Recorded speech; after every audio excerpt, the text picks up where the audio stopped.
So how is all of this registering with voters? To GOP pollster and Fox News contributor we go, Frank Luntz. Frank, good to see you. Pleasure. Your reaction to today and how it's impacting voters right now. Well, the problem is that we've lost all faith, trust, and confidence in Washington, D.C. We don't believe that Congress tells the truth. We don't trust the president. We don't trust the judicial system. And what happened today is just going to be another stake in that coffin. It's tragic. I want to raise 2 points. Number one is that Hillary Clinton has not accepted responsibility, is not discussing what she did wrong. There's no sense of authenticity to her response. It's all about politics. She's trying to turn this into a Republicans claim this, and they've been proven false.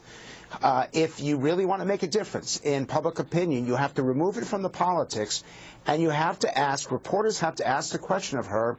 The FBI director still said you acted improperly, still said that you broke the rules, still said that you made significant major mistakes. In Britain yesterday, Tony Blair was roasted by the media, even as he acknowledged that he made mistakes, and Hillary Clinton refuses to acknowledge them. Right. That's the issue here. Is this the behavior? This is what the public tells me.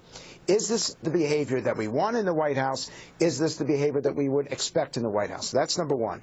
And number two is to be seen as trying to make partisan points off of something like this will actually shield her. I watched this when her husband was being impeached by House Republicans, and his popularity actually went up. And it went up because they thought that he was being punished by Republicans rather than being held accountable for his behavior. Simple phrase here.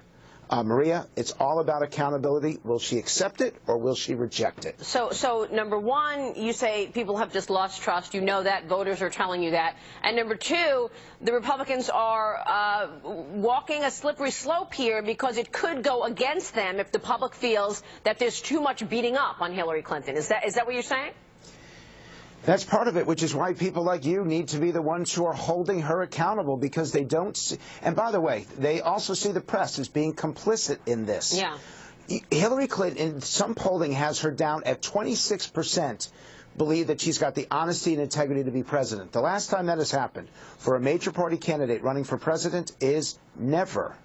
That's how significant it is. But the problem, Maria, is that this already baked into the system, that people are voting for Hillary Clinton even acknowledging that she doesn't have the honesty and integrity. Well, you say that the media has to hold her to account. Unfortunately, she won't do any interviews. We call her all the time to do an interview, and she won't do it. I don't think I've seen her do a press conference in about 16 weeks. So then you have a show every single day on Fox Business. Why don't you put up the number of days it's been since she did her last press conference? The problem with Donald Trump is that he does too many. The problem with Hillary Clinton is that she doesn't do any at all. Yeah.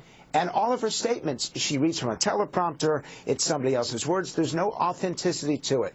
Maria, this is someone who is so incredibly flawed, and yet she's going to be the next president of the United States unless the media holds her accountable, unless Republicans are more effective at challenging her, and unless, quite frankly, the American people decide that accountability truly matters in American politics. And that's the question for you, frankly. I mean, are you getting that? I mean, I know supporters are supporters, and they support her regardless. But are you getting that from independents, that they feel that she's just not accountable, or you haven't seen enough of that yet? No, independents absolutely believe that she's not accountable. They do not trust what she is saying. But the question then becomes, is that something you vote on? Or are you going to say that accountability no longer matters in American politics? Wow. Frank, good to see you. Thanks so much. Thank you. Frank Luntz there.